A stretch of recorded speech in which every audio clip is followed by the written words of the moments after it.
अच्छा, 13 अक्टूबर को सूरजपुर जिले में पदस्थ प्रधान आरक्षक तालिब की पत्नी महनाज और उनकी 11 साल की बेटी आलिया की नृशंस तरीके से हत्या हुई। वो अक्सर साइकिल चलाया करती थी। मेरे को हमेशा डर लगा रहता था कि वो बाईपास रोड तक मत चली जाए साइकिल लेके।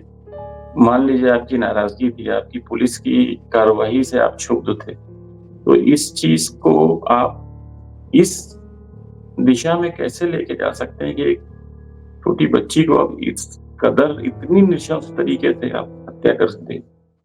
घनश्याम नाम का एक सिपाही था जो शाम को चौपाटी पर था।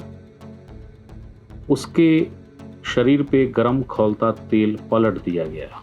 पलटने वाले शख्स का नाम कुलदीप साहू। कि उसने तेल डालने के बाद हमारे अधिकारी को फोन करके धमकाया भी था कि मैं आज कुछ ऐसा करूंगा, या तो खुद मरूंगा या तुमको मार के फंसा के जाऊंगा। तो मतलब उस दिन उसके दुस्साहस की चरम सीमा थी। ये पता नहीं था कि कुलदीप किधर है। एक फोन आया, वो फोन आया तालिब को। उस फोन करने वाले ने ये बताया कि सर, जिस कुलदीप को आप खोज रहे हैं वो थाने के ही थोड़ा बगल में अंधेरे में कार में बैठा हुआ है। इरादे ठीक नहीं लग रहे हैं उसके। तालिब के पूरे घर में खूनी खून था और तालिब की बदहवास हालत को देख के तुरंत तालिब को वहां से हटा दिया गया और ले गए उसको दूसरी जगह कि इसको थोड़ा शांत और स्थिर चित्त रखो। समझ आया कि बहुत संघर्ष हुआ है घर के भीतर, जबरदस्त संघर्ष।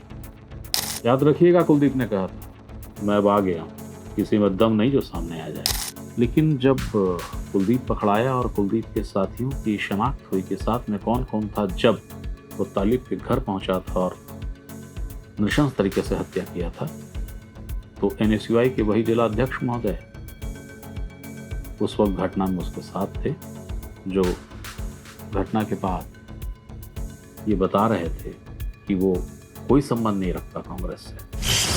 13 अक्टूबर को सूरजपुर जिले में पदस्थ प्रधान आरक्षक तालिब की पत्नी महनाज और उनकी 11 साल की बेटी आलिया की नृशंस तरीके से हत्या हुई। इस हत्या के बाद हत्यारोपी तो पकड़े गए, मगर कई सवाल मुबाए खड़े हैं। कुछ सोच और कुछ नजरिया भी बिला शक प्रायोजित तरीके से विचर रहा है। पूरा घटनाक्रम क्या है और इस पे आयोजित प्रायोजित सवाल या एक धारणा मानस क्या बनाने की कोशिश है, सवाल कौन से मुहबाएं खड़े हैं और क्यों खड़े हैं, इन्हीं पर जो सूचनाएं और जानकारी मेरे पास है वो आपसे शेयर करने में हाजिर हुआ हूं। नमस्ते, मेरा नाम है याज्ञवल्क्य। 13 तारीख यानी वो दिन जिस दिन तालिब की पत्नी और बिटिया की हत्या हुई, उस दिन सिर्फ यही घटना नहीं घटी थी। उस दिन कुछ और घटनाएं भी श्रृंखलाबद्ध तरीके से हुई, उन्हें भी आप जान लीजिए ताकि बेहतर तरीके से आपको चीजें समझ आए। घनश्याम नाम का एक सिपाही था जो शाम को चौपाटी पर था। उसके शरीर पे गरम खौलता तेल पलट दिया गया। पलटने वाले शख्स का नाम कुलदीप साहू। वही कुलदीप साहू जिसने देर रात तालिब की पत्नी और बिटिया की नृशंस हत्या की, वही कुलदीप। उस कुलदीप ने जब घनश्याम पर खौलता तेल पलटा तो ये बताया जाता है कि वो भड़का हुआ था पुलिस पर और उसने कहा कि तुम लोगों को पुराना दौर याद नहीं है क्या? बहुत कार्रवाई कर रहे हो, समझ क्या रहे हो? तुम्हारे TI को और तुमको सबको देख लूंगा मैं। उसने पुलिस को और थानेदार को गालियां भी दी और ये कहते हुए जब वो तैश में था तो घनश्याम ने उसका विरोध किया, कहा कि साहब के बारे में या हमारे विभाग के बारे में गालियां मत दो और चले जाओ अभी यहाँ से। लेकिन उसी तैश तैश में कुलदीप ने खौलते तेल की कड़ाही उठाई और पलट दिया घनश्याम के ऊपर। आनन फानन में अफरा तफरी मच गई। इस अफरा तफरी में कुलदीप गायब हो गया। घनश्याम को फौरी तौर पे बेहतर चिकित्सा उपचार के लिए अंबिकापुर रवाना कर दिया गया और एक पूरा ध्यान पहले ये चला गया कि घनश्याम को उपचार मिले, उसको वहाँ तक अस्पताल अंबिकापुर तक पहुँचाया जाए। करीब 40 किलोमीटर का सफ़र है वो। गाड़ी के संसाधन, वहाँ डॉक्टर मिले, उनका उसको भर्ती हो, उपचार मिले, ये सब में भी जुटे रहे। जब ये भर्ती की उसकी प्रक्रिया हो गई, उसके बाद पुलिस अधिकारियों ने जो बल छितराया हुआ था पूरे सूरजपुर में, वो इसलिए छितराया हुआ था क्योंकि उस दिन विसर्जन का दिन था। नवरात्रि के बाद जो प्रतिमाओं का विसर्जन होता है वो उस दिन सूरजपुर में था। 13 तारीख को बड़ी संख्या में प्रतिमाओं का विसर्जन हो रहा था और इसलिए बल को अलग अलग जगहों पे तैनात किया गया था ताकि कोई गंभीर घटना या किसी किस्म की अव्यवस्था न फैले। बल को वापस बुलाया गया, जितने भी बुलाए जा सकते थे, और उसके बाद ये तैयारी होने लगी कि अब कुलदीप को पकड़ना है। इस बीच में एक फोन आया। ये पता नहीं था कि कुलदीप किधर है। एक फोन आया, वो फोन आया तालिब को।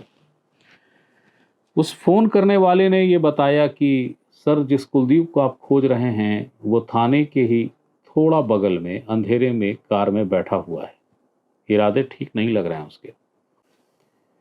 पुलिस नाराज थी और आखिर नाराजगी स्वाभाविक थी, उसके जवान पर खौलता तेल उड़े दिया गया था। ये तालिब के साथ कुछ अन्य जो अधिकारी और कर्मचारी थे वो बाहर आए, जिनकी संख्या करीब करीब 5 थी, और उस तरफ बढ़ने लगे जहां पे कार खड़ी दिख रही थी। कार खड़ी थी, कार के अंदर कौन है ये समझ नहीं आ रहा था और ये बढ़ने लगे। अचानक वो कार स्टार्ट हुई और बहुत तेजी से तालिब की तरफ बढ़ी। तालिब जो बगल का कॉरिडोर था उस तरफ कूदा, उसके साथ एक और अधिकारी थे, वो भी उधर कूदे तो बचे। कार ने यू टर्न लिया उसके बाद बहुत तेजी से। यू टर्न लेते हुए जो 2 अधिकारी दूसरे छोर थे, उनको पूरी तरीके से उनमें से एक अधिकारी को कुचल ही देता अगर वो रंच मात्र की दूरी पे ना होते या हट नहीं जाते, और कार पूरी तेजी से भाग निकली। जब ये सब कुछ घटनाक्रम हो रहा था तब तक समझ में आ गया कि कार के भीतर कुलदीप साहू है, वही कुलदीप जिसने तालिब की पत्नी और बिटिया की हत्या की। तत्काल प्रभाव से जो भी गाड़ी संसाधन मिले उसके साथ उस कार का पीछा किया गया जिसमें कुलदीप बैठा था। कुलदीप ही ड्राइव कर रहा था। जिस रास्ते से कुलदीप की गाड़ी गुजरी, पुलिस की गाड़ी उसके पीछे पीछे लगी रही। विसर्जन की भीड़, विसर्जन के हौच पौच के बीच में भी ये एक फिल्मी स्टाइल की रेस चलती रही। कुलदीप बहुत तेजी से कार ड्राइव कर रहा था। जिस रास्ते पे वो बढ़ा उस रास्ते पे एक गांव पड़ता है नबतपुर। नाम शायद मैं गलत बता सकता हूं, थोड़ा भ्रम में नबतगिरी हो सकता है। लेकिन पीछा करते हुए पुलिस एक चौक पर पहुंची जहां से 2-3 रास्ते कटते थे। वहां पे ये समझ नहीं आया कि आखिरकार ये हुआ किधर गया, किस दिशा की ओर गया। तो वहां पे कुछ सिपाहियों को, जवानों को छोड़ा गया कि आप लोग गाड़ी से पीछा करिए, देखिए कहीं मिलता है क्या, और बाकी लोग वापस लौटे ताकि जो घटना घटी थी आरक्षक वाली, उसको लेकर भी आला अधिकारी लगातार फ़ोन कर रहे थे कि क्या घटना हुई, कैसे घटना हुई, इसकी रिपोर्ट क्या है, एफआईआर उसकी करनी थी, और ताज़ा तरीन जो कार से कुचलने की कोशिश हुई थी उसको लेकर भी अपडेट देना था, उस पर भी एफआईआर करनी थी। टीम वापस लौट गई, मगर कुछ जवानों को वहाँ छोड़ा गया जो पीछा करते हुए पतासाजी करते रहे कि कहीं दिखता है क्या कुलदीप, पर कुलदीप दिखा नहीं, गायब हो गया। अधिकारी वापस थाने में लौट आए, एफआईआर की प्रक्रिया होने लगी। इस बीच में घनश्याम की हालत को लेकर भी लगातार अपडेट लेते रहे अधिकारी कि ठीक है, उपचार शुरू हो गया है। इस बीच में करीब 10:30 बज गया था। तालिब ने घर में फ़ोन लगाया।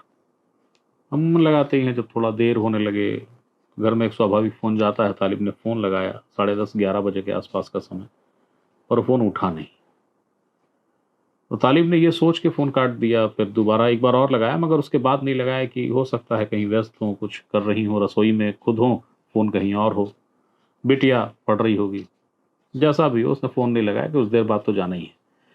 तालिब को अगले दिन रायपुर जाना था, तो वो पहुंचा थानेदार के पास, विमलेश दुबे के पास, टीआई के पास। उसने कहा कि मुझे सर रायपुर जाना है पत्नी के उपचार के लिए, तो कल मुझे जल्दी निकलना पड़ेगा, अगर आप इजाज़त दें तो मैं जाऊं, क्योंकि घनश्याम एडमिट हो ही चुका है, उसके उपचार शुरू हो चुका है, जो एफआईआर हमको करनी थी हम कर ही लिए हैं, टीम आ ही गई है, पता तलाश चल रही है, कहीं मिल गया कुलदीप तो पकड़ लेंगे, पर मैं सुबेरे जाना चाहता हूँ। विमलेश ने इजाज़त दे दी कि ठीक है, अभी तो आप जाओ घर। और तालिब घर पहुंचते पहुंचते भी उसको करीब 12 बजे के आसपास का समय हो गया। कुछ और कागजी कार्रवाई करना था जो बच गई थी, वो सब करते हुए समय लग गया उसको। 12 बजे के आसपास तालिब घर पहुंचा। घर जब तालिब पहुंचा तो सीढ़ियों पे खून था। जिस घर में, यानी सेकंड फ्लोर पे घर है उसका, जहाँ पे उसका परिवार रहता था, सीढ़ियों से जाना पड़ता था। दरवाजे की कुंडी टूटी हुई थी, दरवाजा खुला हुआ था। अंदर हर जगह जहां पे भी नजर गई खून ही खून था। जो कुछ घटनाक्रम शाम से चल रहा था और जिस अंदाज में चल रहा था, जिस तेवर से चल रहा था, साफ शक गया कि ये घटना कुलदीप ने की है। तालिब ने फोन लगाया और बदहवास आलम ने फोन लगाया, अधिकारियों को बताया कि बड़ी घटना हो गई है, मेरे पत्नी और बेटी को मारा है उसने, शायद ये कुलदीप ही है। आला अधिकारी सब मौके पर पहुंच गए। टाइम को लेकर थोड़ा बहुत हेरफेर हो सकता है, कुछ 15 मिनट 20 मिनट का, लेकिन ये सूचना कहती है कि एसपी भी 12:30 बजे घटनास्थल यानी जहां तालिब का घर था वहां पहुंच गए थे। तालिब के पूरे घर में खून ही खून था और तालिब की बदहवास हालत को देख के तुरंत तालिब को वहां से हटा दिया गया और ले गए उसको दूसरी जगह कि इसको थोड़ा शांत और स्थिर चित्त रखो। समझ आया कि बहुत संघर्ष हुआ है घर के भीतर, जबरदस्त संघर्ष, लेकिन यह भी समझ आ गया था कि गंभीर घटना घट चुकी है, अनिष्ट हो चुका है। तलाश शुरू हुई कि आखिर हैं कहाँ इन लोग, समझ किसी को नहीं आया। रात धुंधल का अंधेरा था, कुछ दिखा भी नहीं किसी को, मगर खोजबीन की कवायद उसी समय शुरू हो गई थी। एसपी जब उतर रहे थे नीचे और बाकी अधिकारी भी घटनास्थल से सीढ़ियों से नीचे उतर रहे थे, एक कार दिखी। कार नजदीक आ रही थी, दोबारा उसी घर की ओर। ये कार वही थी जिस कार में कुलदीप था, वही कार। अधिकारियों ने पहचान लिया और चीख कर कहा कि सर ये तो कुलदीप है, कुलदीप की गाड़ी है, कुलदीप आ रहा है। एसपी के साथ और 2 गाड़ियां तुरंत उस कार के पीछे लगी। कार बहुत तेजी के साथ, अपनी पूरी गति के साथ भाग निकली वहां से आगे, और वो लटोरी के पास एक गांव में वो कार बाद में मिली। यहां तक का वो घटनाक्रम है जो परिदृश्य के साथ है, यानी शाम से लेके जो घटनाएं हुई उसके साथ तालिब के जब घर पहुंचता है उसको जो कुछ दिखता है और जिस तरीके से एसपी पहुंचे और एसपी ने जो पीछा किया। इसके आगे क्या हुआ वो अब आगे बताता हूं। दुस्साहस की हद ये कि जिस घटना स्थल पर कुछ देर पहले मौत का तांडव मचाया कुलदीप ने, वो उसी घर की ओर फिर से लौट रहा था और उसका पीछा हुआ। एसपी उसके पीछे, उस गाड़ी के पीछे लगे। कुछ लोग बताते हैं कि एसपी की गाड़ी जो इनोवा थी उसकी स्पीड 160 के आसपास हो गई थी, मगर कुलदीप की कार की गति इतनी तेज थी कि फिर भी वो आगे ही चल रहा था। सूरजपुर में एक रास्ता है जिसमें एक कस्बा पड़ता है बड़ा सा, उसको कहते हैं लटोरी। ये बनारस की ओर जाने वाला रास्ता है। याद रखिएगा, लटोरी से जो जिस रोड पे लटोरी है वो रास्ता बनारस जाता है सीधे सीधे। लटोरी के आगे एक गांव है, उसका नाम है करवा। लगातार पीछा चल रहा था, एसपी की गाड़ी लगातार पीछे थी और करवा के पास वो गाड़ी खड़ी मिल गई, वही गाड़ी जिसमें कुलदीप सवार था। ऐसी आशंका थी कि कुलदीप अंदर हो सकता है। दावे ये हैं कि फायरिंग हुई, कुलदीप की ओर से भी हुई कि नहीं हुई ये तो पता नहीं, पर गाड़ी में बुलेट के निशान हैं। जो कार मिली उसमें बुलेट के निशान हैं।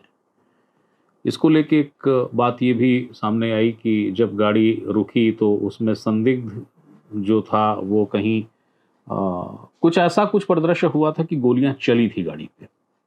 उसको लेकर पुलिस अपने रिकॉर्ड में क्या कहती है ये जब चार्जशीट चालान पेश होगा तो समझ आएगा, मगर ये एक तथ्य है कि हाँ, करवा के पास जब कार मिली तो बुलेट के निशान थे उसमें।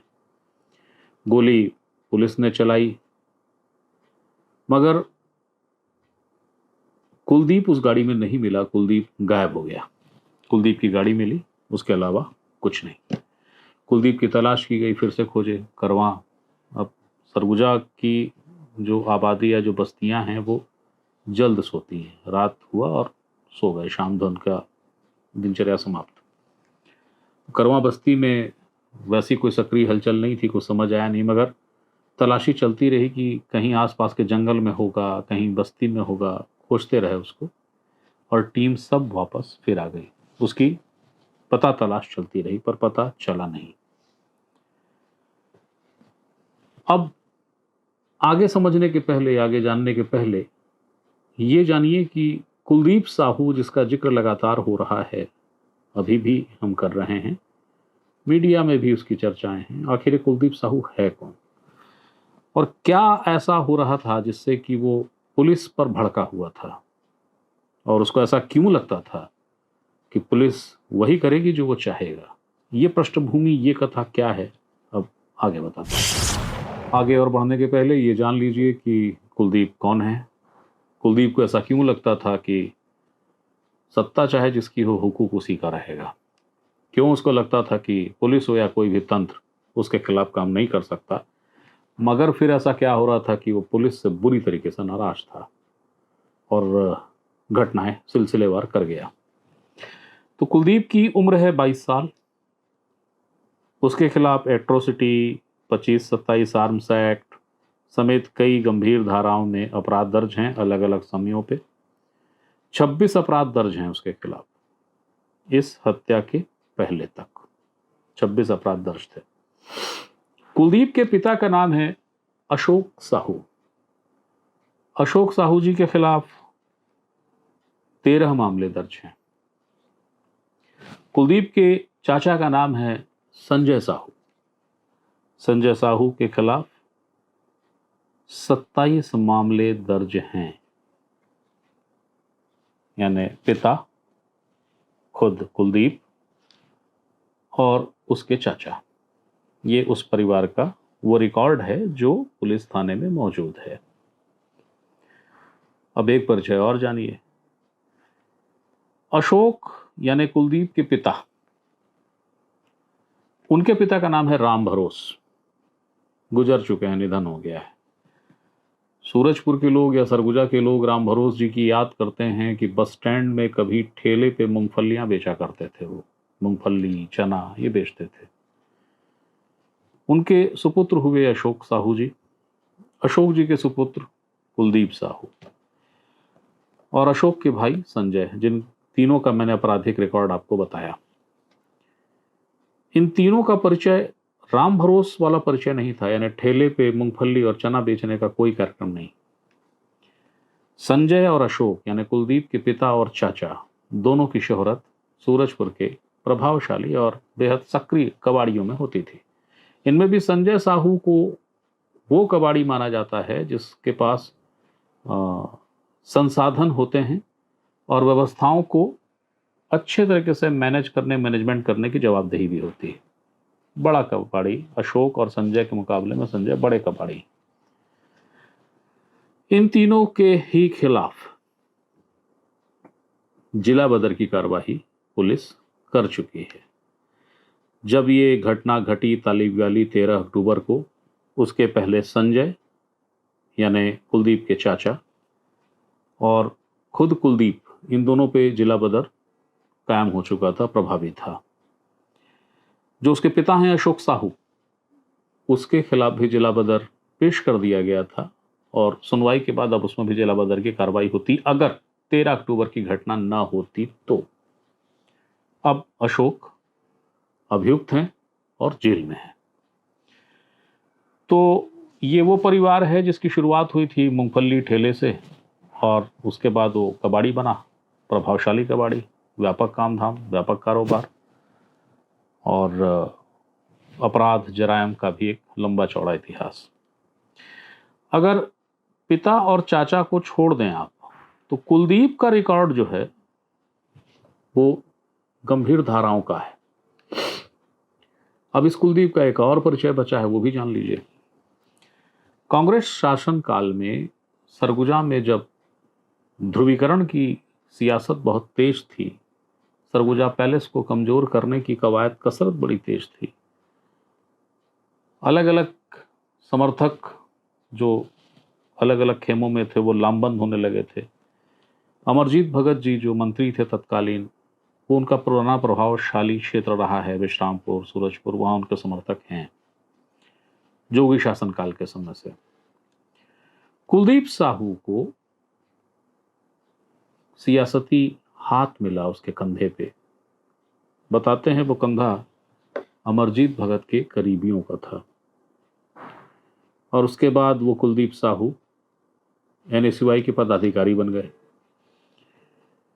पदाधिकारी बनने के बाद कांग्रेस का शासन था, अमरजीत भगत जी मंत्री थे। जो लोग उस दौर की राजनीति को समझते होंगे उन्हें पता होगा कि सिंहदेव को कमजोर करने के लिए हर वो तकनीक अपनाई गई जो शायद सामान्य रूप से नहीं सोची जा सकती।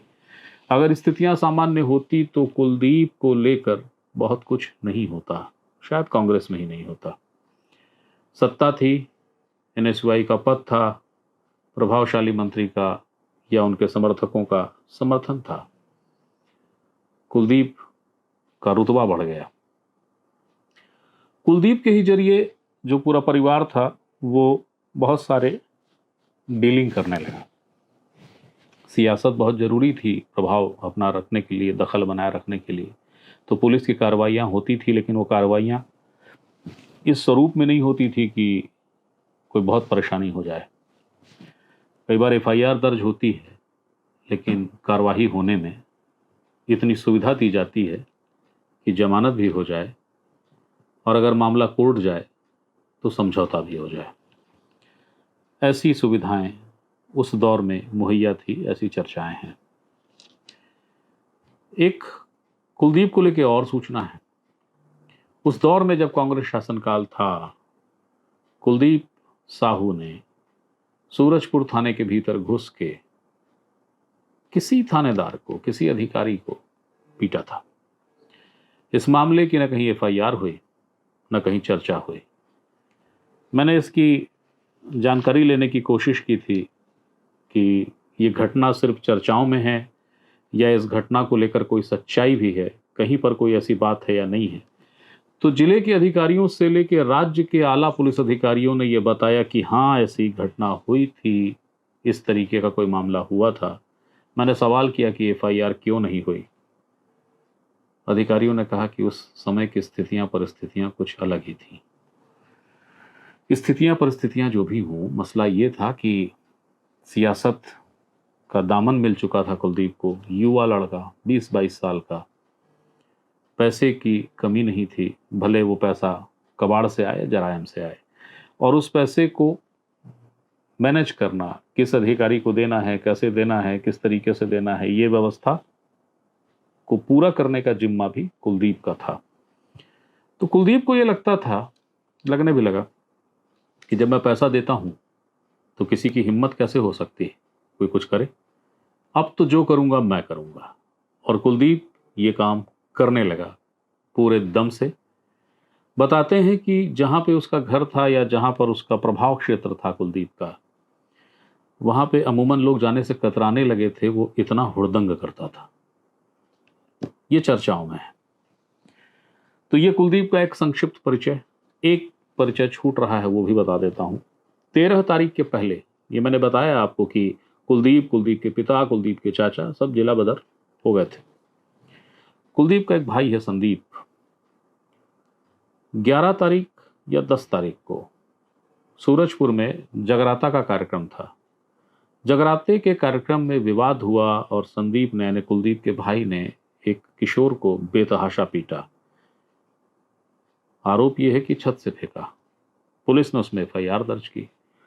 किशोर के परिजन जो रिपोर्ट लिखा है, उस रिपोर्ट में इस बात का उल्लेख था कि पीटा तो पीटा, लूटा भी।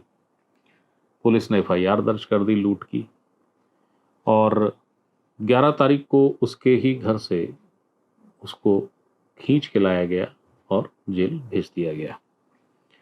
यानी कि अब कुलदीप के परिवार में कुलदीप जिला बदर, कुलदीप का चाचा जिला बदर, कुलदीप के पिता पे जिला बदर प्रस्तावित, कुलदीप का भाई संदीप वो जेल में।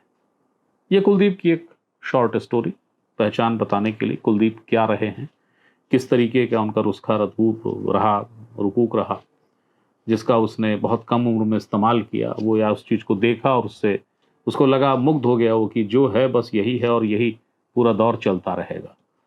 लेकिन समय बदलता है, समय बदला, सरकार भी बदली और समय भी बदला, थानेदार भी बदले और स्टाफ भी बदला। पूरा स्टाफ नहीं मगर कुछ स्टाफ बदल गया। तो सरकार का बदलना, नए थानेदार का आना और कुछ नए स्टाफ का पहुंचना, ये कुलदीप के लिए मुसीबत का सबब बना और इसीलिए कुलदीप के परिवार पे बारी बारी से कार्रवाई होते चली गई और कुलदीप बौखला गया पुलिस से। कुलदीप और उसके परिवार की ये बैकग्राउंड स्टोरी जानने के बाद अब चलिए अब आगे बढ़ते हैं। 13 तारीख की रात घटना किया। एसपी और उनकी टीम ने पीछा किया, करवा के पास गाड़ी मिली, गाड़ी पे गोली चली, लेकिन उसमें कुलदीप नहीं मिला। जवान के परिवार पर हमले की ये एक ऐसी घटना थी जिसकी मिसाल कहीं नहीं है। किसी पुलिसकर्मी के पत्नी बच्चे की नृशंस हत्या हो, शव को बहुत ही बदतमीजी के साथ सड़क पे फेंक दिया गया हो, ऐसी कोई घटना का इतिहास नहीं है। जाहिर है कि लोग गुस्से में थे, विभाग के लोग भी गुस्से में थे, मगर कुलदीप का पता नहीं चल रहा था। जादू हुआ 15 तारीख को दोपहर को। ये जादू हुआ बलरामपुर में, जिसको पूरा महकमा खोज रहा था, जिसको पूरा जिला खोज रहा था। 15 तारीख को बलरामपुर के कप्तान साहब के साथ एक तस्वीर नुमाया हुई उसकी, और बहुत तेजी के साथ व्हाट्सएप ग्रुपों में वायरल होने लगी वो तस्वीर। बताया गया कि कुलदीप पकड़ा गया है। एक तस्वीर और वायरल हुई, हवालात के भीतर कुलदीप धरती को ही शेष सैया बनाकर बड़े आराम से लेटा हुआ है। तस्वीर को देखने से समझ में आया कि तस्वीर हवालात के अंदर खड़े होकर किसी ने ली और उसको वायरल किया है। क्षण भर के भीतर वीडियो भी आने लगे बहुत तेजी के साथ। इसका जब पतासाजी हुई कि भाई ये कैसे पकड़ाया, तो पहला बयान आया, पहली जानकारी ये दी गई कि डिजिटल एविडेंस से हम पता कर रहे थे। बाद में पुलिस ने कहा कि नहीं, वो मोबाइल इस्तेमाल नहीं कर रहा था। तो डिजिटल एविडेंस कौन से? अब इसको जरा समझते हैं पुलिस की स्टोरी के हिसाब से। पर याद रखिएगा कि पुलिस की इस स्टोरी में और जिस तरीके से कुलदीप को प्रस्तुत किया गया था, उस पे सवाल बहुत हैं और तीखे सवाल हैं। कुलदीप 15 तारीख को, जैसा मैंने बताया, कि बलरामपुर एसपी जो हैं उनके साथ एक तस्वीर उसकी दिखी जिसमें उसको पकड़ के ला रहे हैं और बड़ी शाही चाल में चल रहा है कुलदीप। वो तस्वीर बहुत तेजी से वायरल हुई, कई ग्रुपों में वायरल हुई।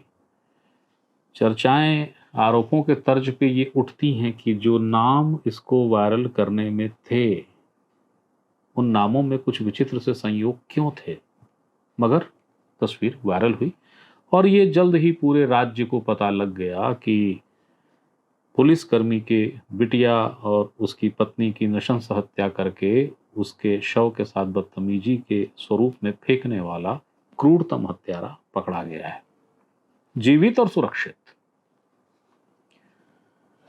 जब इसका पता किया गया कि कैसे पकड़ाया, तो ये बताया गया कि वो करवा गांव जहां पे उसकी कार मिली थी, उस करवा गांव में उसका एक रिश्तेदार है जिसका नाम है सूरज साहू। वो रात को सूरज साहू के घर में रुका। सुबह सूरज साहू ने उसको एक बस में बैठाया और उस बस से वो गढ़वा पहुंच गया।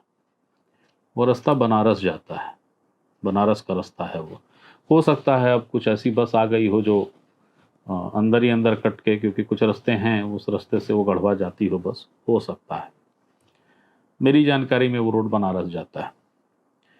वो गढ़वा चला गया और उसके पास उसको बस से भेज दिया सूरज ने। वहाँ वो गढ़वा पहुँचा और बस स्टैंड में ही रहा दिन भर। पैसे खत्म हो गए थे तो ऑटो वालों के साथ सोया रात को, और वहाँ से अलग अलग नंबर जिसका मोबाइल लेता था उससे बात कर रहा था, सूरज से या एक दो और लोगों से। पुलिस को उस संपर्क के तरीकों से ये पता चला कि कुलदीप ही है जो अलग अलग नंबरों से फ़ोन कर रहा है। मैं फिर बता दूं, ये पुलिस की स्टोरी है, जो पुलिस ने बताया मैं आपको वो प्रस्तुत कर रहा हूँ। और उससे पता चला कि ये गढ़वा में है। गढ़वा यानी बलरामपुर से लगा हुआ झारखंड का जिला। पुलिस को ये भी पता चल गया, बलरामपुर की पुलिस को, कि वो किसी बस में बैठकर आ रहा है। और फिर पुलिस ने उसको बलरामपुर थाने के ठीक सामने पकड़ लिया। और जैसे ही पकड़ा, मान लीजिए उदाहरण के लिए कि 2 बजे पकड़ा, तो 2:10, 12 सेकंड, 20 सेकंड के भीतर तस्वीरें व्हाट्सएप ग्रुपों पे आ गई, सोशल मीडिया पे छा गई। अंदर जो हवालात वाली तस्वीर मैंने बताया उसमें 1-2 मिनट का शायद अंतर रहा होगा, कुछ देर का, मगर वो तस्वीर भी आई, वीडियो भी आ गए बहुत तेजी के साथ। फिर याद दिला दूं कि वैभव बैंकर साहब, बलरामपुर के उत्साही युवा पुलिस अधीक्षक, वो उस तस्वीर में थे, पकड़े हुए थे कुलदीप को। और फिर दोहरा दूं अपने शब्द, राजा की तरह चल रहा था कुलदीप, और उसको लाया गया। अब बलरामपुर वो बस से आ रहा था, ये भी एक स्टोरी। तो बलरामपुर आ रहा था तो कहाँ जा रहा था? पुलिस की थ्योरी, पुलिस की स्टोरी ये कहती है कि देखिए वो तो अंबिकापुर जाता और अंबिकापुर से कुछ पैसे लेता और फिर चला जाता। यानी कि कुलदीप साहू रात भर करवा में अपने रिश्तेदार के घर रुका, रिश्तेदार ने उसे एक बस में बैठाया, उस बस से वो गढ़वा पहुंचा और जेब में उसके पैसे नहीं थे, और सूरज ने उसको पैसे दिए नहीं और सूरज से वो पैसा लिया नहीं होगा। इससे यही साबित हो रहा है, क्योंकि यही स्टोरी है कि वो तो गढ़वा के बस स्टैंड में था, ऑटो वालों और बस वालों के साथ सोया रात को। अब ये भी अपने आप में एक जिज्ञासा है कि ऑटो वालों ने, बस वालों ने सुला लिया उसको आसानी से, जिसे कभी पहले ना देखा, खैर सुला लिया होगा। तो बहरहाल कुलदीप साहू पकड़ा गए। अब कुछ बातें और जो किस्सा गोई में है, हम उसका सच नहीं जानते, न खंडन न मंडन। कुलदीप को जब वहां से सूरजपुर लाया गया तो कुलदीप को लाते समय पुलिस आशंकित थी कि सूरजपुर में बड़ा बवाल है, बड़ा विरोध हुआ है, लोगों ने इसके घर में तोड़फोड़ की है, बहुत आक्रोश है, कहीं लाएंगे तो बहुत दिक्कत ना हो जाए। मगर उसने ये कहा, यानी जब उसको थाने लाना था या अन्य जगहों पर सूरजपुर में विवेचना के लिए लाना था, तो ये जब चर्चा हो रही थी तो कुलदीप ने पुलिस की व्यग्रता और चिंता देखकर कहा, यहाँ किसी में दम नहीं है, मैं आ गया हूं, ले चलो जहां ले जाना हो। और उसके बाद कुलदीप को अंततः थाने ले आया गया।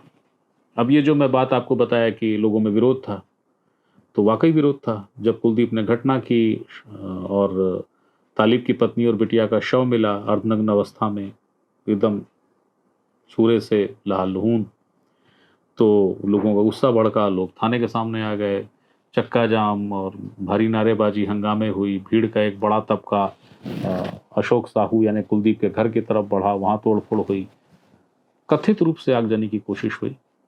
फिर फायर ब्रिगेड की गाड़ी आई और बुझा दिया गया आग। बहुत गुस्सा था। लेकिन वाकई में जैसे ही कुलदीप पकड़ाया, किसी ने कोई विरोध नहीं किया। वो भीड़ जो बड़ी उद्वेलित थी, बड़ी नाराज थी, नदारद थी। कुलदीप आए, कुलदीप को थाने लाया गया, कुलदीप से पूछताछ होती रही, 2-2 बार कोर्ट ले गए, रिमांड लिए, वापस लाए, और भीड़ नदारद हो गई। याद रखिएगा, कुलदीप ने कहा था, मैं अब आ गया हूं, किसी में दम नहीं जो सामने आ जाए। आगे क्या हुआ आगे बताता हूं। तो फिर कुलदीप, जैसा कि मैंने बताया कि वो सूरजपुर आ गए। एक प्रेस कॉन्फ्रेंस हुई, आईजी साहब खुद थे वहां। महत्वपूर्ण घटना थी ना, पुलिस परिवार पे हमला हुआ था, पुलिस के एक कर्मचारी की पत्नी बेटी की नृशंस हत्या हुई थी। वहां पे आईजी साहब ने एक सवाल के जवाब में एक एसआईटी गठन की घोषणा की। सब बताते हैं कि कुछ लोगों ने ये कहा कि ये पुलिस का बड़ा हेलमेल था और पुलिस के संबंध क्या थे, इसकी जांच होनी चाहिए। प्रेस कॉन्फ्रेंस क्या थी? हत्यारे के पकड़ने की, घटना को लेकर इतने दुस्साहस की ब्यौरे की। सवाल पकड़ाने के तरीके पर भी होना था ना, लेकिन नहीं हुआ था। जैसे सामान्य हो कि व्हाट्सएप पे तस्वीरें जो आई हैं उसको सामान्य लीजिए, असामान्य कुछ नहीं है, सब ठीक है। आईजी साहब ने, अंकित गर्ग जी ने घोषणा की कि ये जो पुलिस से हेलमेल की बातें हैं इसकी जांच होगी और उसके लिए उन्होंने एसआईटी का गठन किया है। एसआईटी अभी अपना काम कर रही है, वो जांच चल रही है, रिपोर्ट आएगी जब भी आएगी। जब कभी वो रिपोर्ट आएगी तो आपको वो भी बताएंगे। और इधर कुलदीप से पूछताछ हो गई। कुलदीप से पूछताछ के ही दौरान एनएसयूआई के जिलाध्यक्ष जी, उनको भी पकड़ा गया। अब इसमें एक सियासत का ट्विस्ट देखिएगा कि एनएसयूआई के जिलाध्यक्ष को आरोपी के रूप में पकड़ा गया, लेकिन जब कुलदीप का नाम सामने आया और जिस तरीके से नृशंस हत्या का जिक्र आया उसका सामने, तो सियासत तेज हो गई। भाजपा ने आरोप लगाया कि भैया ये तो कांग्रेस का आदमी है, कांग्रेस का कार्यकर्ता है। बीजेपी को आरोप लगाना बनता भी था तो बीजेपी आरोप लगाई। बीजेपी ने कहा कि देखिए इस तरीके से ये अपराधियों को संरक्षण देने वाली पार्टी है, कोई भी अपराध होता है इसमें इसी का नाम आ जाता है, कोई ना कोई अपराधी हो कांग्रेस का नाम आएगा। और इस पे घमासान मच गया। कांग्रेस ने आनंद फानंद में बयान जारी किया कि हमारा तो कोई लेना देना ही नहीं है, हम तो जानते ही नहीं इस आदमी को, आप यूं ही नाम बता रहे हैं। सूरजपुर के एनएसयूआई के जिलाध्यक्ष ने इस मामले में बयान जारी किया पकड़ाने के पहले कि उससे कोई भी लेना देना न हमारा है न कांग्रेस का है। लेकिन जब कुलदीप पकड़ाया और कुलदीप के साथियों की शनाख्त हुई कि साथ में कौन कौन था, जब वो तालिब के घर पहुंचा था और नृशंस तरीके से हत्या किया था, तो एनएसयूआई के वही जिलाध्यक्ष महोदय उस वक्त घटना में उसके साथ थे, जो घटना के बाद ये बता रहे थे कि वो कोई संबंध नहीं रखता कांग्रेस से। एनएसयूआई के जो जिलाध्यक्ष साहब हैं जिनका मैं जिक्र कर रहा था, उनका नाम है चंद्रकांत चौधरी। ये भी इस समय जेल में है कुलदीप के साथ। चंद्रकांत चौधरी को कांग्रेस ने पद से हटाया, निष्कासित किया हो, ऐसी कोई विज्ञप्ति, ऐसी कोई सूचना मैंने पढ़ी नहीं है। हो सकता है मुझसे चूक हो गई हो और विज्ञप्ति जारी हुई हो, निकाल दिया गया हो पार्टी से, पर मैंने ये जरूर पढ़ा है कि पद से हटाया गया। इस मामले में सियासत इस कदर इन्वॉल्व हुई कि वो कांग्रेस जो शुरू में बड़ा जोर से हल्ला की कि बताइए कोई सुरक्षा नहीं है, पुलिस कर्मियों पे हमला हो रहा है, जैसे ये मसला सामने आया कांग्रेस बैकफुट पर चली गई।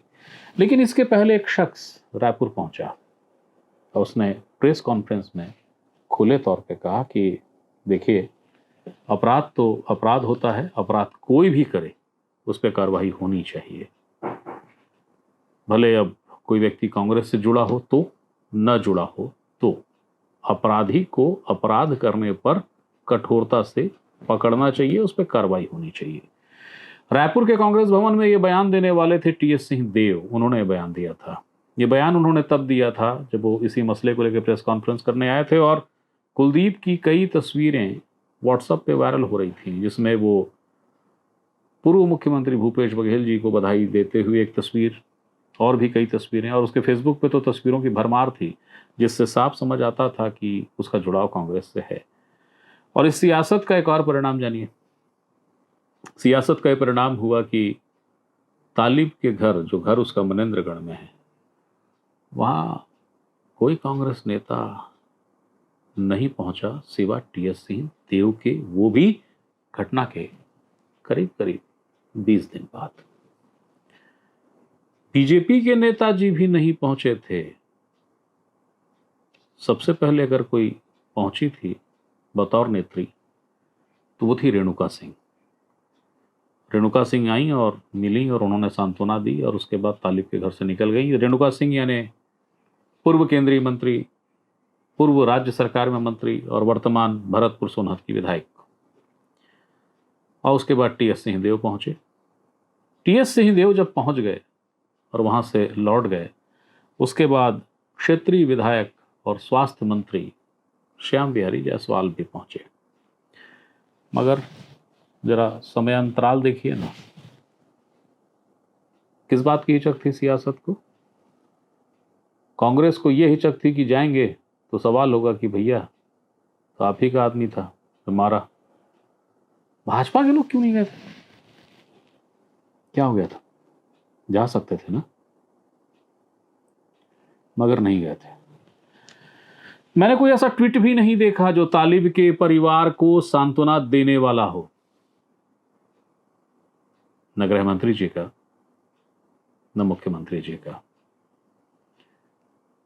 बात तो हो ही सकती थी टेलीफोन पे, सांत्वना तो दी ही जा सकती थी टेलीफोन पे, पर ऐसा नहीं हुआ। जब कुलदीप जेल चला गया, इसी बीच में संजय जो जिला बदर जिनके वर था, हाई कोर्ट से उनको कुछ राहत मिली और वो वापस आ गए, यानी कुलदीप के चाचा। उसके बाद कुछ खबरें तैरने लगी बड़े विश्वसनीय ढंग से, मीडिया में भी आई। दावा हुआ कि तालिब जो हैं खूब पैसा लेते थे। दावा हुआ कि तालिब तो बड़े भ्रष्ट थे। 16 लाख, 10 लाख, 18 लाख, पता नहीं जाने कितने लाख सबकी डील होती थी। दावा यह हुआ कि जिस घर में तालिब रहा करते थे, जहां हत्या हुई, तो किसी पुराने कबाड़ी का घर था और तालिब ये चाहते थे कि कबाड़ पे वो जो बुजुर्ग तालिब जो कबाड़ी हैं उनका कब्जा हो जाए। खूब सारे सवाल थे। मैंने सवालों में वो सवाल नहीं होता था कि इस दुस्साहस को करने वाले आरोपी कुलदीप को कौन सी सजा मिलनी चाहिए। कोई सवाल ये नहीं कर रहा था कि पुलिस की विवेचना में कोई कमी तो नहीं हो जाएगी, पुलिस को सारे सबूत तो मिल रहे हैं ना, साक्ष्य में गड़बड़ी तो नहीं है ना। बलरामपुर में जादुई तरीके से पकड़ाने वाले कुलदीप आखिर बलरामपुर में कैसे पकड़ा गए? इतना जादू कैसे हो गया? कोई सवाल नहीं। एसआईटी आईजी साहब ने गठित कर दी और ये सवाल भी बड़े ही आकर्षक तरीके से प्रस्तुत हो गए। मुझे सबसे बेहतर लगा कि मैं सीधे इस पे तालिब से बात करूं, और थोड़ा असहज करने वाला मेरा फैसला था शोक में डूबे हुए परिवार से ये सवाल करने कि ये चर्चाएं चल रही हैं, बताओ तालिब तुमको क्या कहना है। कठिन था, इसलिए तालिब से जो बातचीत की उस दौरान मैंने माफियां मांगी हैं उससे कि मुझे माफ करना तालिब, मेरे सवाल तो है, दे दो जवाब। तालिब से लंबी बातचीत हुई। जो बातचीत है वो इसके आगे हाजिर है, उसको देखिएगा। और यहीं पर मैं आपसे विदा ले रहा हूं। तालिब से बातचीत आगे है, उसको आप यहाँ स्टॉप मत करिएगा, क्योंकि उस बातचीत में बहुत कुछ आपको मिल जाएगा। दर्द मिलेगा, तकलीफ मिलेगी, अपनों को खोने का दर्द और अपरोक्ष रूप से अपमानित होने का दर्द, ठगे जाने का एहसास भी है उसमें। देखिएगा उसको। और जो कुछ घटनाक्रम था, जितना मैं जान पाया, समझ पाया, आपको बता दिया। ये बिल्कुल सही है कि ऐसी घटनाएं नहीं होनी चाहिए, लेकिन घटनाएं न होने के लिए जो किया जाना चाहिए वो कोई कर रहा है कि नहीं कर रहा है। ये भी सही है कि कोई पहली बार ऐसा नहीं है किसी अपराध को ग्लोरीफाई करने की कोशिश हुई हो, किसी नृशंसतम हत्या, नृशंसतम जघन्य कांड को लेके सहानुभूति के शब्द तलाशने की कोशिश हुई हो। महात्मा गांधी जी की हत्या हुई ना, आज तक एक खेमा नाथूराम गोडसे को गलत नहीं मानता। किताबें उनके बारे में भी खूब छपी। मगर यदि तालिब इतना दोषी था तो तालिब पे ही हमला करते। एक जरूरी बात तो मैं बताना ही भूल गया। वो घटना, जो घटना हुई तालिब के घर पे, वो किस तरीके से हुई थी। तो आगे तालिब का इंटरव्यू है, पर अभी आपको वो बता देता हूं कि वो घटना किस तरीके से हुई जिसके परिस्थिति जन्य साक्ष्य और बाद में पुलिस की जांच में वो चीज आई सामने। आगे देखिए। तालिब के घर जब कुलदीप पहुंचा और कुलदीप के साथ चंद्रकांत चौधरी और बाकी लोग, तो कुलदीप ने दरवाजे का जोर से मारा दरवाजे को, और दरवाजा की कुंडी टूटी और वो अंदर आ गया। उस समय तालिब की पत्नी रसोई में थी और कुछ खाना बना रही थी। वो जब तालिब रात को पहुंचा था घर, जब उसको पूरा रक्त से सना हुआ मिला कमरा, तो उसमें एक, जैसा अमूमन होता है महिलाओं में कि कुछ बना रही हैं तो यूट्यूब चला लिया और कुछ देखने लगे, तो वो यूट्यूब पे कोई सीरियल चल रहा था उस समय भी जब तालिब पहुंचा। बिटिया का मोबाइल सामने कमरे में ही था और वो वहाँ बैठ के देख रही थी कार्टून कोई, जैसा तालिब की याद है, जैसा तालिब बताया है। बहरहाल कुलदीप अंदर आया और जिस अंदाज में आया, भड़क गई तालिब की पत्नी महनाज। महनाज ने प्रतिरोध किया उसका कि तुम अंदर कैसे घुस गए, और झूमा झटकी जबरदस्त हुई दोनों के बीच में। कुलदीप ने पहला वार ठीक उस जगह किया जहां शरीर में किडनी होती है। 14 से ऊपर वार किए, मगर वो महिला लड़ती रही। बाल कुलदीप के नोच लिए उसने। वो बिटिया आलिया जो ये घटनाक्रम देख रही थी, वो चुप नहीं थी। वो कुछ ले आई हथियार सा और उसने उससे मारना शुरू किया कुलदीप को। चीखे चीखे दोनों भी, मगर मारा उसने।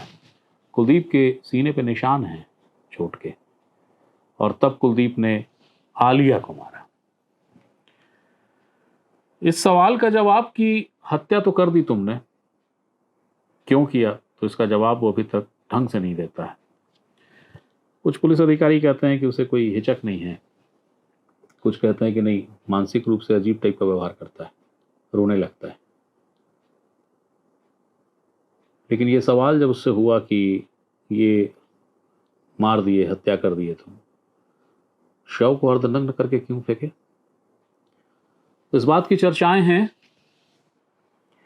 कि वो ये बताना चाहता था पुलिस वालों को कि हमसे टकराओगे तो याद रखना, ऐसा करते हैं। ये कुछ घटनाक्रम जो तालिब की पत्नी महनाज और आलिया के साथ हुआ था। सारांश यही है कि महनाज और आलिया खूब लड़ी, जबरदस्त लड़ी। अगर शायद तालिब थोड़ा जल्दी आ जाता तो यह हत्या नहीं हो पाती। महनाज बहुत लड़ी थी, बहुत जूझी थी उससे, और 11 साल की वो बच्ची आलिया भी। सोचिए ना कितनी हिम्मती और कितनी साहसी रही होगी। अब इसके बाद तालिब का इंटरव्यू है, इसको देख लीजिए। मैं इजाज़त ले रहा हूँ। लंबा इंटरव्यू है, जैसा कि मैंने पहले बताया, देखिएगा पूरा। बहुत सारी चीज़ें आपको समझ आएंगी। जो ना समझ आई हो तो इसी वीडियो को फिर से पूरा देख लीजिएगा। कई चीज़ें जो प्रश्न हैं, गंभीर प्रश्न हैं, गंभीर सवाल हैं, मैंने इशारा उसका कर दिया है। तो ये पूरा घटनाक्रम था, घटनाक्रम से जुड़ी जानकारी थी, कुछ सूचनाएं थी, जिन सूचनाओं की पुष्टि है, कुछ सब चर्चाओं में है। जो कुछ भी है, जैसा भी है, चूंकि हर सूचना और हर जानकारी पे अधिकार आपका है, इसलिए वो देने आपके सामने हाजिर हुआ था। फिर कोई सूचना होती है, फिर कोई जानकारी होती है, वो देने आपके सामने फिर हाजिर होऊंगा। तब तक के लिए प्रणाम। तालिब नमस्ते, मेरा नाम याज्ञवल्क है। जी नमस्ते भैया। कैसे हैं तालिब? कुछ बेहतर पहले से। तालिब, जो घटनाक्रम हुआ वो जी बहुत पीड़ादायक है, बहुत तकलीफ देह है, मैं समझ रहा हूँ उसको। और जो प्रश्न जी हैं जिनको लेकर मैं आपके पास आया हूँ, वो प्रश्न भी आपको तकलीफ दे सकते हैं। तो मैं पहले से माफ़ी मांग रहा हूँ उन प्रश्नों के लिए, मगर वो प्रश्न ऐसे हैं जिनका जवाब सबसे बेहतर है कि आप दे पाएंगे, आप ही दे सकते हैं। आपसे पूछ जी सकता हूँ सवाल? जी तालिब, ये बताइए कि जो घटना हुई और जी, जिसने वो घटना की, आपकी जी, बिटिया, आपकी पत्नी को नृशंस तरीके से मारा गया, शव जी। को बहुत बदतमीजी के साथ फेंका गया, उस व्यक्ति से कोई निजी रंजिश थी आपकी? नहीं, निजी रंजिश तो कभी आमने-सामने का उससे कोई मेरा इंटरेक्शन है ही नहीं इतने दिनों पर। और वैसे भी पुलिस का व्यक्तिगत तो कुछ होता ही नहीं है। हम लोग तो एक समाज का हिस्सा हैं, समाज में अपराध को अपराधियों को इनसे ही हम लोगों का है कि भई हमको अपराध को रोकना है, अपराधियों को उनके अंजाम तक पहुँचाना है। किसी से कोई व्यक्तिगत हम लोगों का कुछ होता ही नहीं है। कोई अपराध करता है, उसको हम गिरफ्तार करते हैं, उसको थाने लेके जाते हैं, ये सारे लोगों के साथ ही है। इसमें व्यक्तिगत कुछ भी नहीं होता। उस साहू परिवार के साथ कुछ था क्या कि उसको लगा हो कि नहीं, तालिब दोषी हैं? नहीं, ऐसा कुलदीप साहू से तो मैंने जैसे अभी पहले भी बताया कि मेरा व्यक्तिगत इंटरेक्शन आमने-सामने का अभी तक का है ही नहीं। हाँ, इस पूर्व में लगभग 1 या डेढ़ वर्ष पूर्व की बात है, हमारे यहाँ सूरजपुर में 3 स्कूलों में एक साथ चोरियाँ हुई थी। बड़कापारा में आंगनबाड़ी केंद्र में, वहाँ की प्राथमिक शाला में और हमारा जो सूरजपुर में जो सुभाष चौक है, वहाँ एक प्राथमिक शाला है। सभी जी, स्कूलों का ताला तोड़ के वहाँ के मिड डे मील्स का सामान और बर्तन जो बच्चों को खाना खिलाने वाले जो होते हैं, खाना बनाने जी, वाले जो होते हैं, उनको चोरी किया गया था। उनको चोरी करके अशोक कबाड़ी जो कि कुलदीप के पिता हैं, उसको बेचा गया था। तो चूँकि वो तीनों ही मामलों की इन्वेस्टिगेशन मेरे द्वारा की गई थी और मैंने चोरों को गिरफ्तार किया था। गिरफ्तारी के बाद जो उनका मेमोरेंडम कथन होता है, उसमें उन्होंने कुलदीप के पिता अशोक साहू का नाम लिया था कि हमने बर्तनों को तोड़ के और उसके यहाँ बेचा है। तो उसमें 411 की कार्रवाई मेरे द्वारा अशोक साहू के खिलाफ की गई थी, कुलदीप के पिता के ऊपर। बस ये ही मेरी जो कार्रवाई है इनके परिवार के ऊपर, तो ये 3 जो चोरी के मामले थे उसमें डेढ़ वर्ष पूर्व लगभग मेरे द्वारा किया गया था। बाकी कुलदीप व्यक्तिगत का कभी जी, जी। जी, बोलिए, आप बात पूरी करिए। बस वही कह रहा हूँ कि व्यक्तिगत मेरा कुलदीप साहू से कभी आमने-सामने का इंटरेक्शन है ही नहीं, कि कभी मेरा उससे विवाद हुआ, मैंने कभी उसको पकड़ के थाने लाया, कभी उसके खिलाफ कोई ऐसी कार्रवाई हुई कि जिससे वो क्षुब्ध रहा हो या कुछ भी ऐसा। ये है कि कुछ चीज़ें अभी शुरू हुई थी जैसे विधानसभा चुनाव के पहले, इनके ऊपर जिला बदर की कार्रवाई हुई कुलदीप साहू के ऊपर और संजय साहू के ऊपर। और उसके बाद इनको ज़िले यहाँ से बाहर किया गया। फिर कुछ दिन के बाद कुलदीप के सूचना मिली हम लोगों को कि कुलदीप जो है ज़िला बदर होते हुए भी आया हुआ है, तो उसको गिरफ्तार किया गया था और उस समय 188 की कार्रवाई होती थी आईपीसी, अभी बीएनएस की 223 की कार्रवाई हुई है। उसके तहत उसको फिर से जेल भेजा गया था। माननीय न्यायालय से उसकी ज़मानत हुई। फिर वो अभी कुछ दिन पहले शायद सप्तमी के दिन से सूरजपुर में फिर से प्रवेश किया था। अब चूँकि लगातार कार्रवाइयाँ इसके परिवार की हो रही थी और एक शहनाज़ अख्तर आई हुई थी, उनका प्रोग्राम चल रहा था, तो उसमें कुलदीप का बड़ा भाई संदीप, एक जी, अवस्थी परिवार का बच्चा है, उसको जान से मारने की नियत से 2 माले से नीचे फेंक दिया था। अब उसमें एफआईआर हुई थी, उसमें उसके भाई के विरुद्ध भी कार्रवाई हुई थी।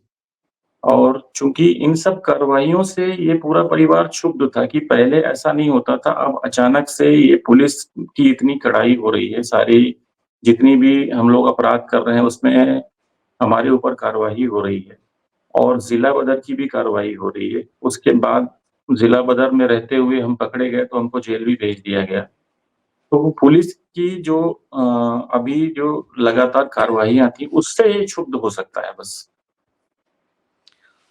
तालिब, जो चर्चाएँ हैं, जैसा मैंने शुरू में आपसे आग्रह किया था कि माफ़ करिएगा उन प्रश्नों के लिए। जी, एक बड़े विश्वसनीय तरीके से इस बात को बताया जाता है कि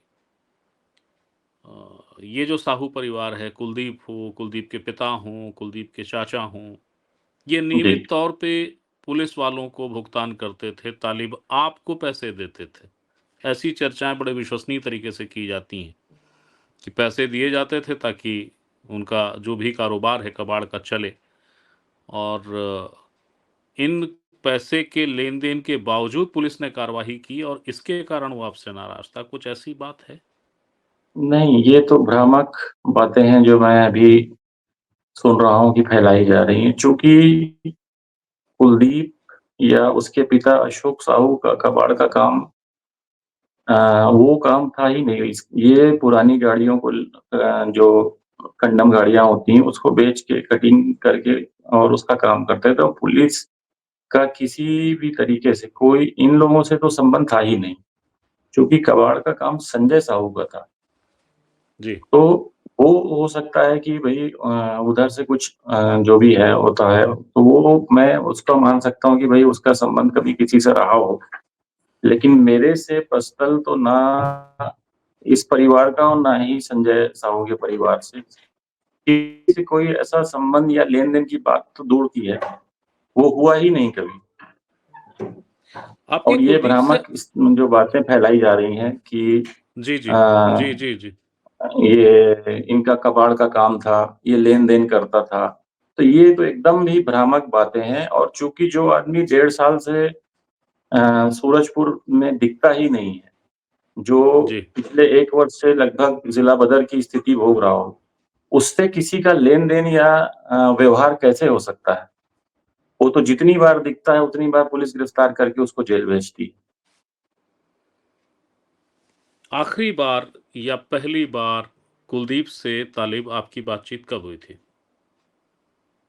लगभग 4 माह पूर्व मुझे याद है, एक बार उसने फ़ोन किया था कि एक वहाँ मारवाड़ी लोगों की अनाज की दुकान है। उसमें उसने फ़ोन करके बताया कि वहाँ कोई लड़की को लेके घुसे हैं, तो आप उसमें रेड मार दीजिए। तो मैंने उसको यही कहा था कि भई मेरी इस थाने में पोस्टिंग नहीं है, मैं रूटीन ड्यूटी नहीं करता हूँ, कुछ इस जो बड़ी चोरियाँ हुई हैं, उसके लिए मैं आया हुआ हूँ। तो मैं किसी पेट्रोलिंग वाले को ये बात बता देता हूँ, वो जाके चेक कर लेंगे।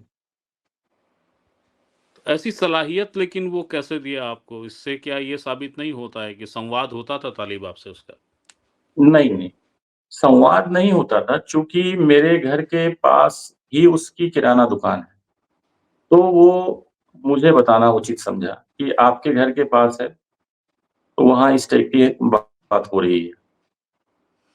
अच्छा, ठीक है कि अभी साल भर से कार्रवाइयाँ पुलिस कर रही थी। उसके पहले तो ये बताते हैं कि थाने के भीतर उसका तूती बोलती थी उसकी, सही है? ये भी ये भी बात पूरी तरीके से भ्रामक है। ना ही उसकी तूती बोलती थी, ना ही कभी मुझे लगभग 3 वर्ष हो रहे हैं कोरिया ज़िले से सूरजपुर ज़िले में गए हुए और मैं जब से सूरजपुर ज़िले गया हूँ, तब से मैं कोतवाली में ही सेवा दे रहा हूँ। तो मेरे रहते-रहते में तो ना ही कभी मैंने किसी पुलिस वाले के साथ इसका किसी प्रकार का कोई ऐसा मधुर व्यवहार देखा है और ना ही मैं कभी इस चीज़ को देखा हूँ कि ये थाने में कभी बैठा है। और किसी भी मामले में जब भी आए हैं तो ये लोग उलझन वाली बात में ही या किसी से लड़ाई-झगड़ा में, गिरफ्तारी में या ऐसी कोई स्थिति में ही आए हैं कि जबकि पुलिस ने इनके ऊपर कार्रवाई ही की है। तालिब एक बात और होती है, ये जहाँ घर आपने लिया था, जी, वो घर पहले जहाँ आप रहते थे और अभी जहाँ आप जी, रहते हैं, वो घर और जी, किनारे है और थोड़ा सूना-सा है। जी। पहले वाले घर में भला क्या ही दिक्कत थी आपको जो आप वहाँ चले गए? उस घर का जो मूल मैं मालिक इससे है, पहले उसको लेकर जी, भी बातें हैं? जी, मैं इससे पहले आरबी कंपनी के फ्लैट में रहता था। जी। अब चूँकि वहाँ पे आप कभी जाएँगे तो देखेंगे कि वो बिल्कुल फ्लैट से लगी हुई बाईपास की सड़क है जिसमें बड़े वाहन भी चलते हैं और काफ़ी तेज़ गाड़ियाँ चलती हैं। और मेरी बिटिया को शौक था बहुत साइकिल चलाने का, तो ओके। वो अक्सर साइकिल चलाया करती थी। मेरे को हमेशा डर लगा रहता था कि वो बाईपास रोड तक मत चली जाए साइकिल लेके। तो मैं मिसेस को भी बोलता था कि जब वो साइकिल चलाती है तो कम से कम उस टाइम तक रोका करो, या मैं रहता हूँ तो मैं उसको देखता था। लेकिन चूँकि हमेशा ऐसा संभव नहीं था कि हम लोग उसको देख पाते, और उसको बड़ा शौक था साइकिल का। खेलने के लिए उसके लिए जगह नहीं थी यहाँ पे। जब वहाँ जिस क्वार्टर में मैं अभी गया हूँ, वहाँ एक सेल टैक्स ऑफिसर रहते थे। उनका जब ट्रांसफ़र हुआ, वो घर खाली हुआ, तो मुझे पता चला कि घर खाली हुआ है। सामने काफ़ी बड़ा मैदान है, खेलने की जगह है। इस वजह से, चूँकि इतना जल्दी-जल्दी क्वार्टर चेंज करना भी संभव नहीं होता है। मैं मनेंद्रगढ़ से शिफ्ट हुआ था, वहाँ जमने में 1.5 साल रहा मैं आरबी कंपनी के फ्लैट में। उसके बाद फिर 1.5 साल के बाद ही फिर से नई जगह लेके सामान जाना बहुत तकलीफ़देह था, बस सिर्फ़ इसलिए कि बिटिया को खेलने की जगह मिलेगी, वो सुरक्षित तरीके से साइकिल चला पाएगी। सिर्फ़ एक रीज़न था, बस बच्ची के लिए ही गया था वहाँ। तालिब, दुख को समझ रहा हूँ मैं, लेकिन वो जिस मकान में आप गए, जिसके लिए आप वजह बता रहे हैं कि अपनी बिटिया के लिए गया था, उस मकान जी, का संबंध भी किस्सों में जोड़ा जा रहा है। कहते हैं जी, किसी जी, कबाड़ी का था, और उस कबाड़ी को वो कबाड़ी धंधा करे, जी। उसको लेकर भी पुलिस की कुछ नीयत थी, आपकी नीयत थी, और इस वजह से उसका धंधा प्रभावित हो रहा था। इसमें कहीं कुछ है बात? जो आदमी पिछले 1 डेढ़ वर्ष से लकवा का मरीज़ हो, घर पे बीमार स्थिति में पड़ा हुआ है, वो क्या धंधा करेगा और उसको मैं क्या खड़ा करूँगा अभी? मैं तो ये चीज़ समझ नहीं पाता हूँ कि जो चीज़ें हैं नहीं, उन भ्रामक बातों को फैला के लोग क्या साबित करना चाहते हैं। जो मानसिक स्थिति जिसकी ठीक नहीं है, जो लकवा का मरीज़ है, वो क्या कबाड़ का धंधा करेगा? तालिब, जिस तरीके से मीडिया की रिपोर्ट हो रही है इस जी, घटनाक्रम को लेके, जी, जो बातें कही जा रही हैं, जी। उनको लेके कुछ कहना चाहेंगे आप? देखिए, जिसका दुःख होता है, वो ही उस दुःख की को महसूस कर सकता है। बाकी मैं इस चीज़ को यही कहूँगा कि जो मेरे साथ घटना घटी, शायद rare of the rarest case है इन इंडिया। ये शायद आज तक किसी के साथ नहीं हुआ कि किसी ने पुलिस परिवार पे हमला किया और इतनी नृशंस तरीके से हत्या की।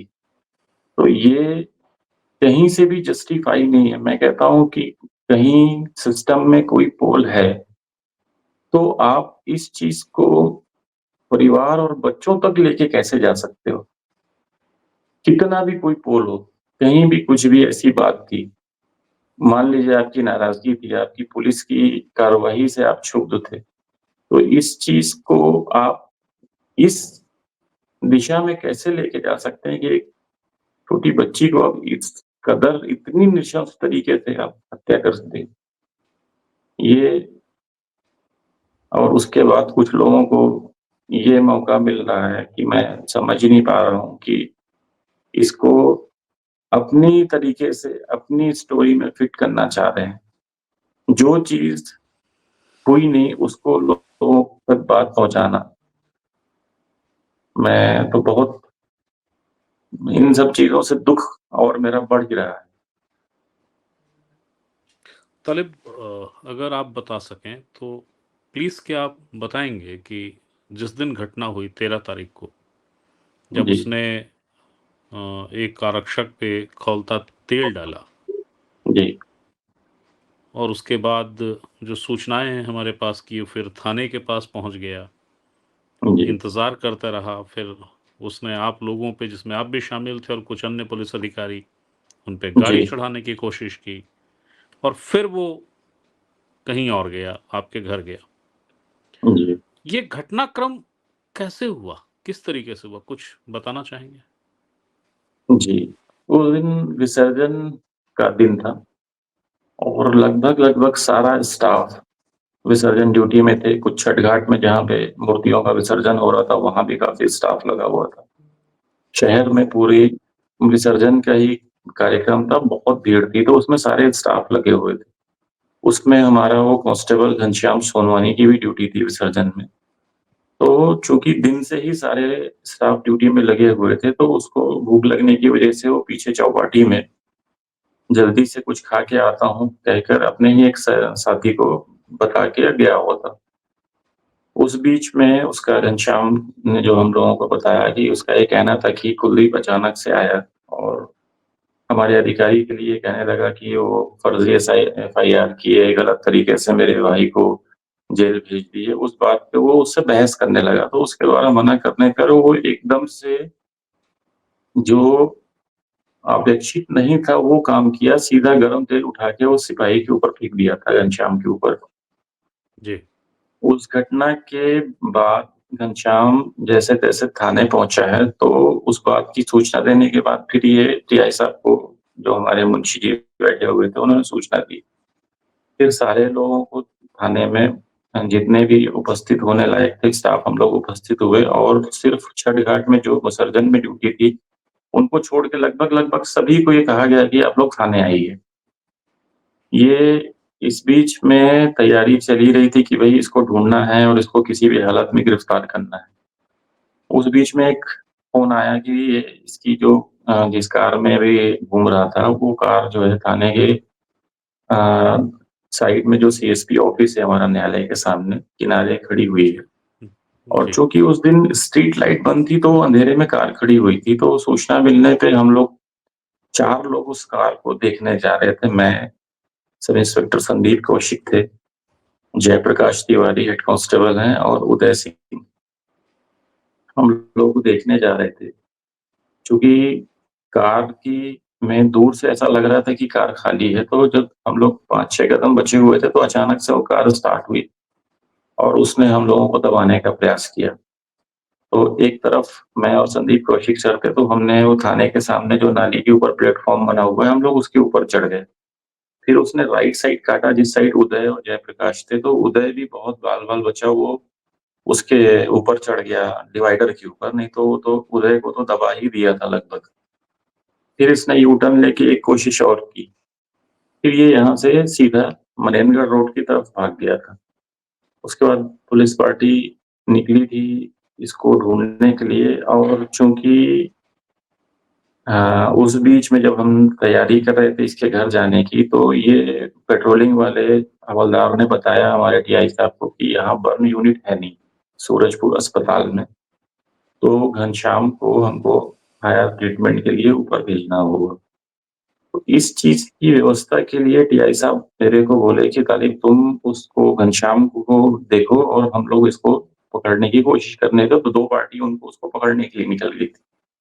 जी। मैं घनश्याम सोनवानी के ट्रीटमेंट के लिए बात करने लगा और उसको फिर साढ़े 11:10 पे या 15 मिनट पे आखिरी मेरी बात हुई, जबकि मैंने उसका एडमिशन मिशन हॉस्पिटल अंबिकापुर में करवाया।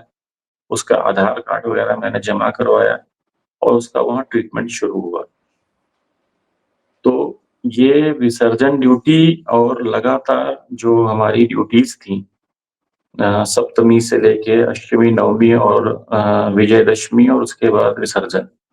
इसमें चूँकि स्टाफ इतना व्यस्त था कि इसके आने की सूचना या इसको चेक करने की बात आ नहीं पाई।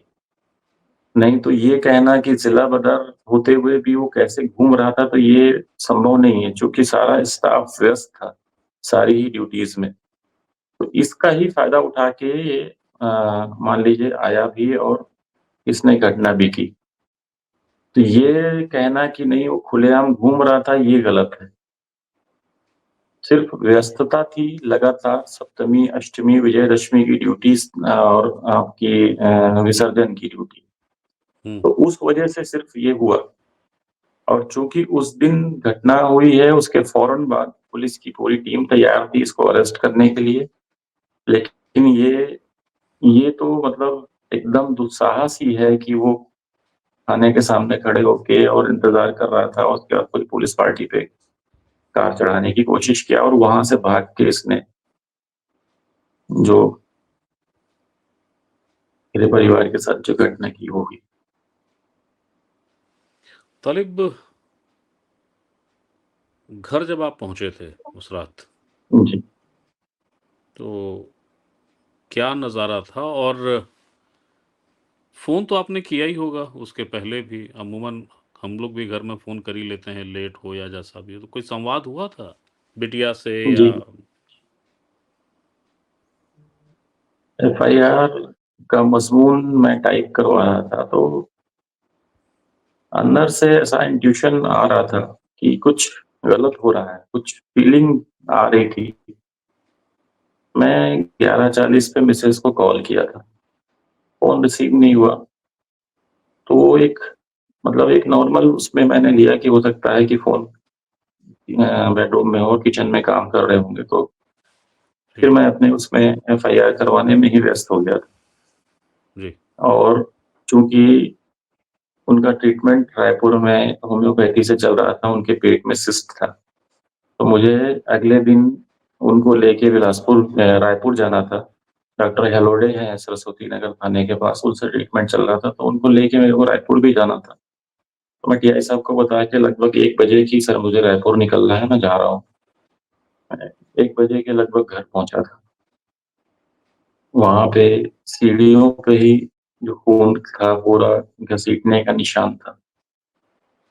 उसको देख के और फिर सीढ़ी पे मिसेज़ की चप्पल पड़ी हुई थी खून से सनी हुई। भाग के मैं ऊपर गया, देखा हर कमरे में आवाज़ दी, कहीं है नहीं कोई भी, तो किचन में जाके देखा तो समझ में आया कि दोनों ही की चप्पल वहीं पड़ी हुई थी। और घसीटने के निशान से अंदाज़ा हुआ कि दोनों की ही मार के और ये लोग लेके चले गए हैं। फिर भी एक उम्मीद थी कि शायद दोनों में से किसी को भी मैं बचा पाऊँ। फौरन कार स्टार्ट करके 10-15 मिनट में ढूँढा, आस-पास जितने भी रास्ते जाते हैं उस पे कहीं उसकी कार दिखी नहीं। आपको वापस फिर अंदाज़ घर था कि आके ये वही है, उसी ने किया? कुछ ऐसा शक हो गया था आपको? जी, जी, जिस तरीके से वो घटनाएँ कर रहा था, वो और कोई कर ही नहीं सकता था।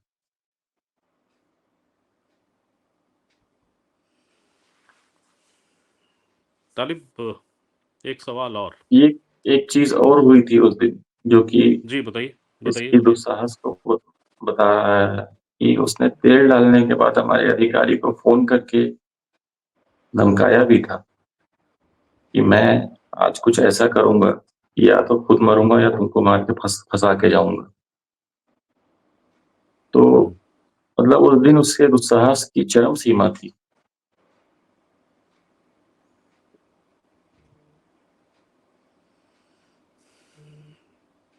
तालिब, जो घटनाक्रम का ब्यौरा है और जिस तरीके से नृशंस घटना हुई, जी, हालाँकि इस सवाल को मैंने इसके पहले भी पूछा था और आपने कहा कि दुःख लगता है।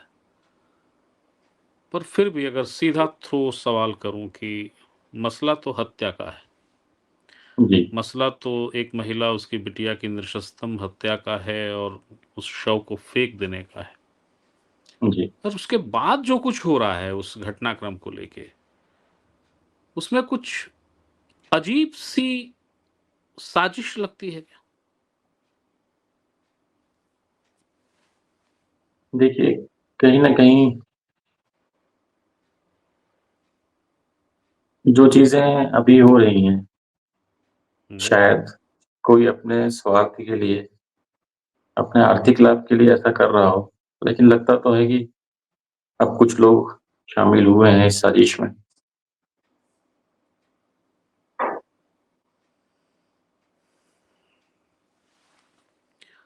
मुझे फ़िलहाल तालिब कोई और चीज़ आपसे नहीं पूछनी, कोई और चीज़ नहीं जाननी, और मैं फिर से माफ़ी चाहता हूँ कि मेरे कुछ सवाल ऐसे थे जो ज़ाहिर है तकलीफ़ को बढ़ाने वाले थे, लेकिन चूँकि वो सवाल थे और उन सवालों का विषय और केंद्र आपसे जुड़ा था, इसलिए उस सवाल को मैं पूछ जी, रहा हूँ। हम लोग तो तकलीफ़ हुई हो तो सब कुछ छोड़ माफ़ी के चाहता हूँ। आज काफ़ी समय से हम लोग पुलिस में बहुत मतलब सारे लोग जो हम लोग भी जितने भी पुलिस वाले हैं, समाज के लिए, अपराध को रोकने के लिए, अपराधियों को उनके अंजाम तक पहुँचाने के लिए कार्य करते हैं। आज तक ऐसा तो हुआ नहीं कि किसी भी अपराधी ने हमारे परिवार के ऊपर हाथ डाला और चूंकि ये केस ऐसा था कि इसमें सभी लोगों को एक नज़ीर पेश करनी थी कि ये परिपाटी ये जो हुई है, शुरू हुई है, इसको यहीं ख़त्म किया जाए और दोबारा कोई भी इस कृत्य को दोबारा ना दोहरा सके। ये एक नज़ीर पेश करनी थी और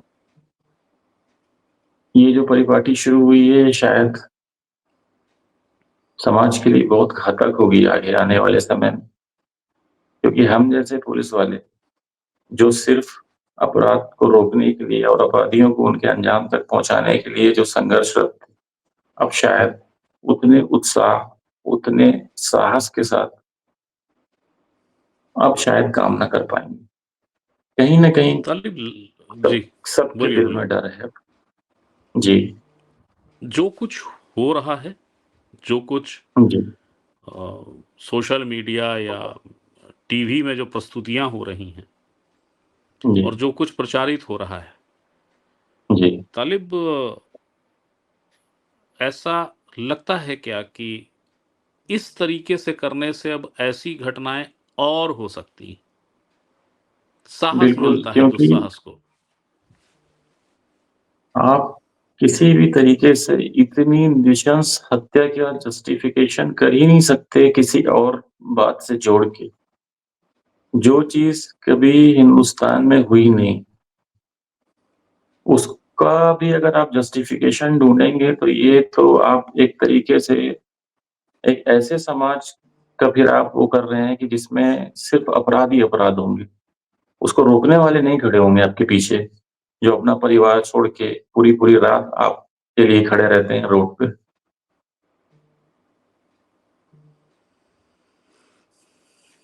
हुँ। आपकी जो पीढ़ी है, मेरे को ये बताया किसी ने कि आप पुलिस विभाग में सेवा देने वाले आप तीसरी पीढ़ी के हिस्सा हैं। आपके पिता और दादा भी शायद पुलिस में थे। क्या जी। मैं सही हूँ? जी, जी। पापा हमारे ग्वालियर भिंड मुरैना साइड में वो काफ़ी समय सेवा दी है, बहुत अच्छे और बहुत दबंग पुलिस अधिकारी थे। हमारी अम्मी भी इसी चीज़ को कहती हैं कि वो अपने अभियान में निकल जाते थे, डकैतों को पकड़ने के लिए। तो हम तुम लोग सब छोटे-छोटे बच्चे थे, तो हम अपने बच्चों को लेके तो हमेशा अकेले ही रहे। कभी वहाँ ऐसी घटना ना सुनी, ना कभी देखी उन्होंने। ना हमारे दादाजी के समय में भी बहुत अच्छे और बहुत ही दबंग पुलिस अधिकारी थे वो भी। उनके समय में भी उन्होंने बताया कि कभी ना ऐसा सुना, ना कभी देखा। अब ये हमारी तीसरी पीढ़ी है। मेरा अभी 25 साल की सर्विस हो गई, बहुत शानदार मेरा करियर। बहुत बड़े-बड़े आरोपियों को, डकैतों को मैंने भी अपने दम पे गिरफ्तार किया है। भारत के लगभग-लगभग हर राज्य से मैंने आरोपियों को, अपराधियों को गिरफ्तार करके लेके आया है। लेकिन कभी ऐसा सोचा नहीं कि कोई भी परिवार तक कोई पहुँचेगा। लगता था कि जो दुश्मनी है कम सीधे मुझसे है। कहीं कुछ बात होगी तो वो मुझ पर अटैक करेगा।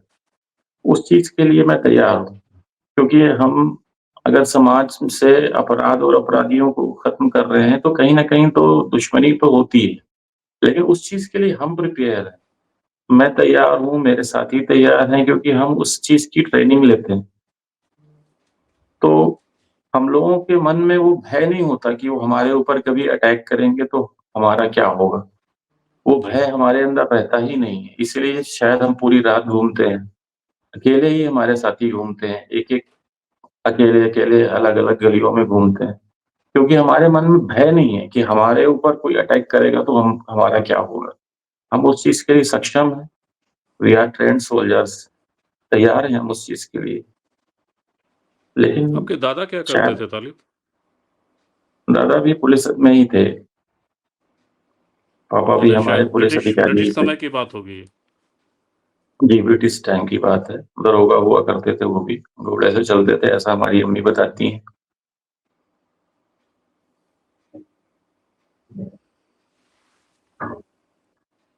थैंक यू तालिब। शुक्रिया आपका, आपने समय दिया, हमसे बात की। चलते-चलते आखिरी सवाल, आप मतलब बेढप सा सवाल है, मगर फिर भी जी, जो हत्यारे हैं, जी। उनके लिए कौन-सी सज़ा आप और आपका परिवार चाहता है? देखिए, जितनी नृशंस तरीके से मेरी पत्नी और बच्ची की हत्या हुई है, उसमें तो मतलब कोई और सिवाय फांसी के किसी और सज़ा का तो मैं सोचता ही नहीं हूँ। इतना विभत्स, इतना नृशंस तरीके से कोई कैसे ऐसा कर सकता है, सोच से परे है ये। तो मेरी शुक्रिया तालिब। बस यही है जी, जी, कि बोलिए। फांसी की सज़ा ही उनको हो। ठीक है तालिब। आपने समय दिया, आपने बात की, आपका बहुत-बहुत शुक्रिया। Thank you.